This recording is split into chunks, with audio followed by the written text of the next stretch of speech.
So yun mga boss, magandang hapon. So papunta tayo ngayon sa ating project doon sa Amay Escape Calamba mga boss, okay? Located sa Barangay Barandan. So dala na natin yung tiles na nabili natin doon sa Floor Plus Inc. Okay? Ceramic and granite tiles, okay? So ito yun mga boss. So dito na nilagay para yung bigat mga boss. Okay? At the same time yung 3 pirasong naiwan para doon sa flooring ng CR, dala na rin natin. Okay? So tara mga boss, Amay Escape, samahan niyo po ako, let's go.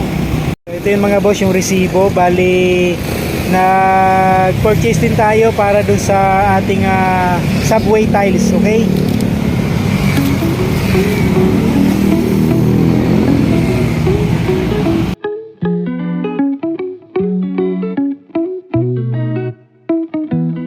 Hindi na lang masyadong traffic, okay? Barangay Parean, Calamba City mga boss. So, gawin na tayo papunta sa Amay Escape Project.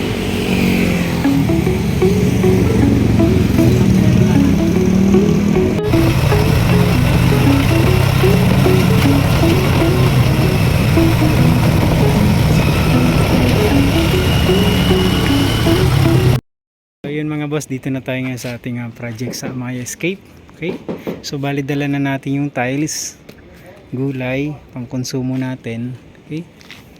So yun mga boss, nakabit na rin yung roofing ni Boss Melvin. Shout out kay Boss Melvin. Okay, yan, pati yung piping nung aircon mga boss, yun, meron na rin, okay? So complete na. So bali kanina nakapagsukat na rin dito yung supplier natin nung glass door and fixed glass, okay? So after nun mga boss, pwede na tayo magkisame. So yun, nagtalis na rin dito sa loob si Boss Joseph tsaka si Boss Berdan. Meron akong bago dun check natin yung roof mga boss.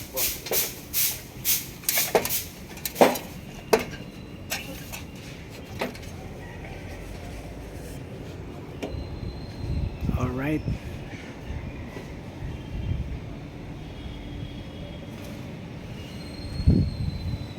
So bali babalikan pa natin to. Kulang pa yung tech screw. At the same time wala pang mga sealant yung flashing mga boss, okay? Same time wala pa ring pintura. Pipinturahan pa natin yan ng Acrytex, okay? Yung pinakang firewall.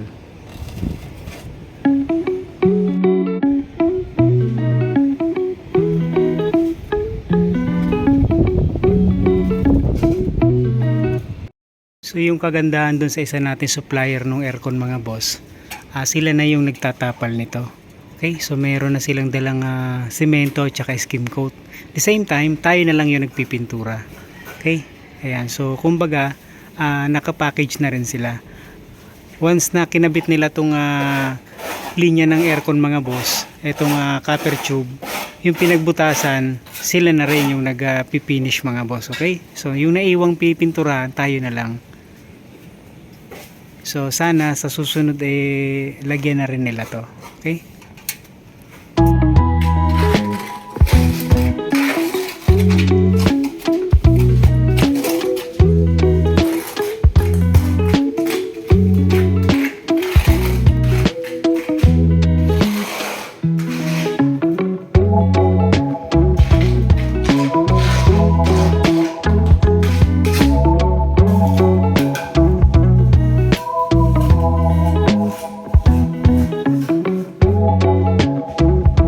Kanina mga boss, bali pinaayos na natin to si Fortuno the third.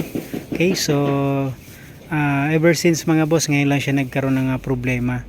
So nakuha natin to August 31 2018. So almost 6 years na siya mga boss bago nagkaroon ng problema. So kanina yung naging problema nito mga boss, yung shock. So malakas na yung lagatok. Okay, so bali nagpalit tayo ng knuckle bearing, tapos pina-check din natin tong telescopic natin. So na-found out na meron ng durog na piyesa sa loob mga boss. So pinalitan, so ngayon swabe na. Okay? So 6 years bago nagkaroon ng problema to. Pero yung makina nito hindi pa nabubuksan. Okay? As is pa rin to. So tapos nawalan din siya ng supply ng kuryente kanina. Okay? So may gasolina pero wala siyang supply ng kuryente. So pina-check din natin. So meron lang kinat na wire mga boss, okay? So ngayon back to normal na naman yung takbo ni Fortune the third mga boss, okay? Swabing na ulit.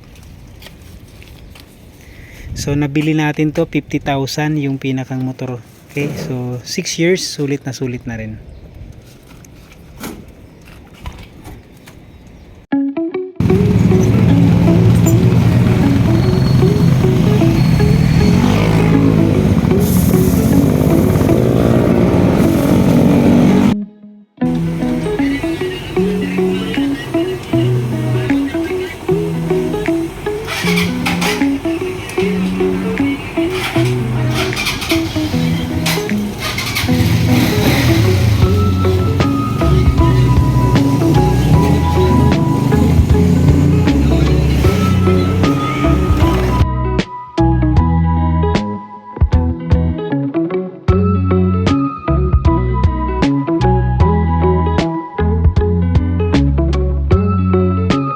So ito yung advantage mga boss sa pagka merong kawad or tie wire na naka-install dito mga boss bago ikasa yung insulation foam. So mapapansin yung mga boss, lapat na lapat siya, okay? So wala siyang waving.